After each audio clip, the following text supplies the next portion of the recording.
iyadoo roobkii ka daay deegaanada hoos yimaada gobolka Awdal saameyn ballaaran ay ku yeelatay beerihii ku yaalay deegaanada hoos yimaada gobolka Awdal kuwaas oo kheyraadkii ka soo baxay beerahaasi oo gabi ahaanba la tagay daadadkii iyo duufaanadii ka dhacay galbeedka Soomaaliland ayaa waxa arintaasi ay saameyn ballaaran ay ku yeelatay haweenka ka ganacsada khudaarta kala duwan ee magaalada Boorama kuwaas oo sheegay in khudaarta inteeda badan ay hadda uga timaado dalka Itoobiya haweenka oo arrimahaasi yarimo kale ka hadlaya ayaa waxa ay sheegeen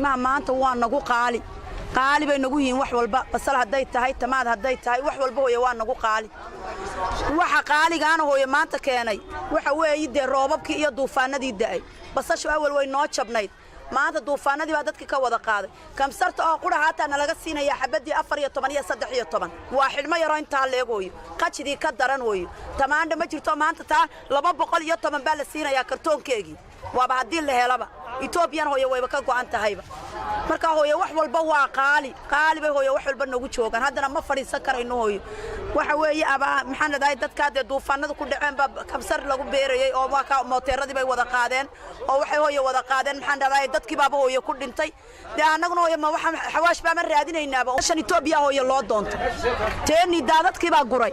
oo qaaday Itoobiya laga keenay basasha waana nagu qaali hooyo waxay ku jirtaa ummadda way isku daba nooshahay anaga iyaga noo keenay iyaga ka iibsanayna iyaga hooyo waa kan daadkii qaaday marka ummadaha in loo gargaaro oo loo kaco iyaan u baahana kiishka basasha saxanta ka soo qaatay qiimaha iga si qiimo ka hooseeyo ma ku iibiyaa doona xashiish ku noqdaa ka baranaha waxa weeye suuqa qudradu adiga arkaya deen cisha waa cishara waa hel hadda dhibca Ilaahay baa lagu jiraa dalka ima jirtay ma arag baday kolkii gugu ku yarda daayaba noogu dambaysay dadka qaaday mooyaane ma arag badan waa total dheer ka soo nool iyo qarash soo marto cashuur soo marto turtar la qaado dhabar bay ka dhigaan dhulka qadarnaga fadhido kiishayda naga qaadan taalkaas dhabar bay ka dhigaan tii soo martay jidkeedii iyo noolkeedii iyo wixii kale cashuurta baba ka dar wixii ba qaadaysa teeni roobka qaado taa dalkii leeyahay ka ganacsanaa oo caruura ku korina jiraya suuqa maxay ololka wax hoos u dhacay wali ma hayno isin khudradaan hayno waxa weeyaan muuska wuxuu nooga yimaadaa Itoobiya nooga yimaadaa gobolkeena waxa ka yimaadaa liinta bartiiqa iyo cambaha inkastoo ogtiin inuu dadkani iyo khudradeeniba uu qaaday ilaa xoolaheeni daadadku haddana inkastoo imka nagu yartay alxamdulillah in nagu filan waa ka yimaadaan xabxabkoo kale imka nagu yaree waana qaali xabadda waxaan siisanaa $6 $7 annaguna qalniin ku samayno waxa dhici karta inaananu xaqiisaba ka soo saari karin intan waxa nooga timiday tan waa Masar oo wada arkaysaa tan waa dalkeena ambahan oo kale waa gobolka muuska waa Itoobiya saamaynta roobka ay dad ku yeesheen gobolka Awdal waxa weeyaan xilligan oo kale waxa soo go'aysay tamaad waxa soo go'ayay saytuunka liin macaanto kala soo go'aysay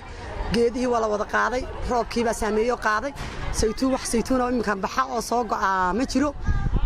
liin macaantii oo kale ma jirto liin macaan dibadda ka timaada oo kartoon ku moorgaraysan ayaa imkan lagu iibiyaa dalka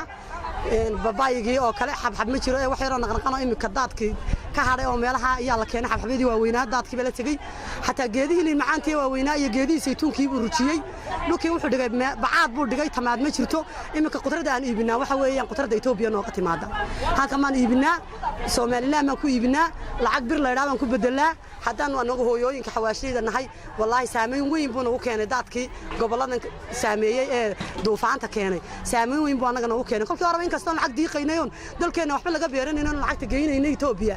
maanta saameyn aad weyn iyo nagu yeeshay bisha Ramadaan waa bishii aan nasanaynay waa bishii Ramadaan maanta waxyaabo badan ka faa'iideynay aad